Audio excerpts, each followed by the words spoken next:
Hello കൂട്ടുകാരെ, എല്ലാവർക്കും നമസ്കാരം. എല്ലാവരും സുഖമായിരിക്കുന്നല്ലോ അല്ലേ? കണ്ടില്ലേ, മസൂർ ദാലിൻ്റെ ഒരു ഫ്രൈയുമായിട്ടാണ് ഞാൻ വന്നത് ഇന്ന്.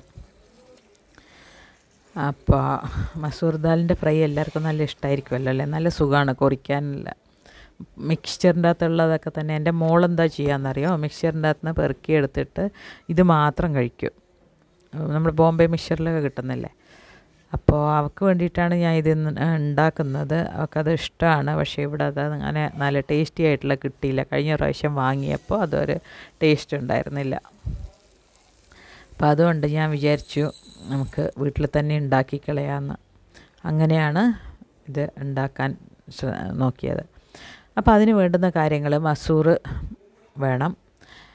മസൂർ ഇപ്പം എല്ലാ സൂപ്പർ മാർക്കറ്റിലൊക്കെ ഇവിടെ കിട്ടുന്നുണ്ട്. സാധാരണ കടകളിൽ കിട്ടുമോയെന്ന് എനിക്കറിയില്ല, പക്ഷേ എന്നാലും എല്ലായിടത്തും കിട്ടുന്നുണ്ട് ഇപ്പോൾ. അപ്പോൾ അത് നമുക്ക് ആദ്യം ചെയ്യേണ്ടത് കുതിർക്കണം. കുതിർക്കുമ്പോൾ അതിൽ ചേർക്കേണ്ട ഒരു കാര്യമുണ്ട്. അത് ചേർത്താലാണ് ഇത് കിട്ടുക. ബേക്കിംഗ് പൗഡർ, ബേക്കിംഗ് സോഡയാണ് ഇതിലേക്ക് ഇപ്പം ഞാൻ ചേർത്തിരിക്കുന്നത്. കുറച്ച് ചേർത്താൽ മതി, ഒരു 1/2 ടീസ്പൂൺ ചേർത്താൽ മതി. അപ്പോൾ അതും കൂടെ ചേർത്തിട്ട്, ഒരു കപ്പ് പയറെടുത്തപ്പോൾ അതിന് 1/2 ടീസ്പൂൺ ബേക്കിംഗ് സോഡ ചേർത്തിട്ട് കുതിർക്കാനിടുവാണ്. അതുപോലെ തന്നെ കുതിർക്കാനിടുവാണ്. കുതിർത്തിട്ട് ഒരു 3 മണിക്കൂർ മിനിമം വെക്കണം. പിന്നെ 4 മണിക്കൂറിൽ കൂടുതൽ വെക്കുകയും ചെയ്യരുത്, കൂടുതൽ നേരം വെക്കരുത്. അങ്ങനെ വെച്ച ശേഷം 3 മണിക്കൂർ 3-3.5 മണിക്കൂർ ആകുമ്പോൾ നമ്മൾ അതെടുത്ത് ഊറ്റിയെടുക്കണം എന്ന് പറഞ്ഞാൽ വെള്ളം ഉണ്ടാവരുത്. എന്നിട്ടത് ഒന്ന് ഇതുപോലെ ഒരു തുണിക്കകത്ത് ഇട്ടിട്ട് അതിൻ്റെ വെള്ളം മുഴുവൻ കളഞ്ഞെടുക്കണം. അത് ഉണക്കിയെടുക്കരുത്. ഉണക്കിയെടുക്കുകയെന്ന് ഞാൻ ഉദ്ദേശിച്ചത് എന്താണെന്ന് വെച്ചാൽ വെയിലത്ത് വെച്ച് ഉണക്കുകയോ അല്ലെങ്കിൽ അതിൻ്റെ തീർത്തും ഡ്രൈ ആയി പോകരുത്. ഏകദേശം നമ്മളൊരു അരമണിക്കൂർ നമ്മൾ തുടച്ചെടുത്താൽ മതി. തുണിയിലിട്ടൊന്ന് തുടച്ചെടുത്താൽ മതി. അതായത് പുറത്തുള്ള വെള്ളമൊക്കെ വറ്റിക്കണം. അതായത് മസൂർ ദാലിനകത്ത് വെള്ളം കുടിച്ചിട്ടുണ്ടാവുമല്ലോ, അത് മാത്രമേ ഉണ്ടാവാൻ പാടുള്ളൂ. ആ കുതിർന്ന ദാലായിരിക്കണം, പക്ഷേങ്കിൽ വെള്ളം പുറത്തുണ്ടാവരുത്. എന്തുകൊണ്ടാണ് വെള്ളം പുറത്തുണ്ടാവരുതെന്നറിയാം? പൊട്ടിത്തെറിക്കുമല്ലോ എണ്ണയിലിടുമ്പം. നമ്മൾ എണ്ണയിലിട്ടല്ലേ ഫ്രൈ ചെയ്യുന്നത്. അതൊന്നും പിന്നെ ആർക്കും പറഞ്ഞു തരേണ്ട കാര്യമില്ല. പക്ഷേ എന്നാലും ആദ്യമായിട്ട് ഉണ്ടാക്കുന്നവരൊക്കെ ആണെങ്കിൽ നമ്മൾ വെള്ളത്തോടെ ഇട്ട് കഴിഞ്ഞാൽ പൊട്ടിത്തെറിക്കും. അത് നമ്മുടെ സൗന്ദര്യത്തെ ബാധിക്കും, അപകടം ഉണ്ടാവും. അതൊക്കെ കൂടെ അതുകൊണ്ടൊക്കെയാണ് ഇങ്ങനെ പറഞ്ഞത്. അപ്പോൾ ഇനി ഇത് നമ്മൾ ഫ്രൈ ചെയ്തെടുക്കുന്നതല്ലേ, കുറച്ച് കെയർഫുള്ളായിട്ട് ചെയ്യണം കേട്ടോ. ഇനി ഇത് ഫ്രൈ ചെയ്ത് എടുക്കുന്നത് എങ്ങനെയാണെന്ന് വെച്ചാൽ അതിൻ്റെ പാകം ആണ് അറിയേണ്ടത്.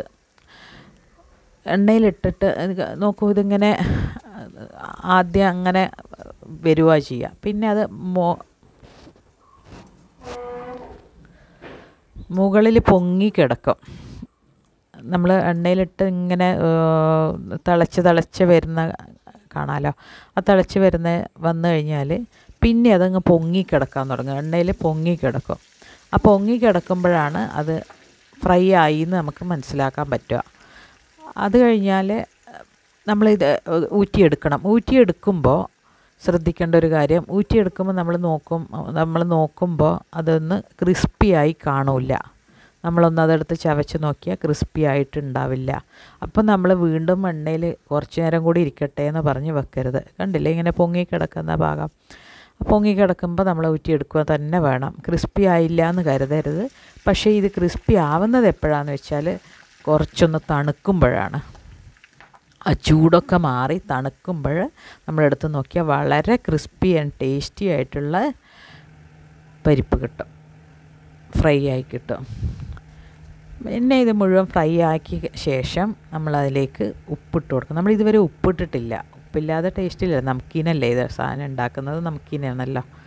അപ്പം മുഴുവനായി ഉണ്ടാക്കി കഴിഞ്ഞ ശേഷം നമ്മളതിലേക്ക് ഉപ്പും മസാല നമുക്ക് ആവശ്യമുള്ളത് ചേർക്കാം. നമുക്ക് ചിലപ്പോൾ ചാട്ട് മസാല ഇഷ്ടമുള്ളവരുണ്ടാവും, മുളക് പൊടി മാത്രം ഇഷ്ടമുള്ളവരുണ്ടാവും, പിന്നെ ഗാർലിക്ക്, അങ്ങനെ അതിന് നമ്മൾ എന്ത് ഫ്ലേവറാണോ ഇതിന് കൊടുക്കാൻ ഉദ്ദേശിക്കുന്നത് ആ പൊടി ആ മസാല ഇട്ട് കൊടുക്കാം. ഞാനിപ്പോൾ ഇവിടെ ലാൽ മസാല എന്ന് പറഞ്ഞിട്ടൊരു മസാലയുണ്ട്. ചെറിയൊരു ഫ്ലേവർ മാത്രമേ ഉള്ളൂ, മുളകിൻ്റെ ടേസ്റ്റും ഉണ്ട്.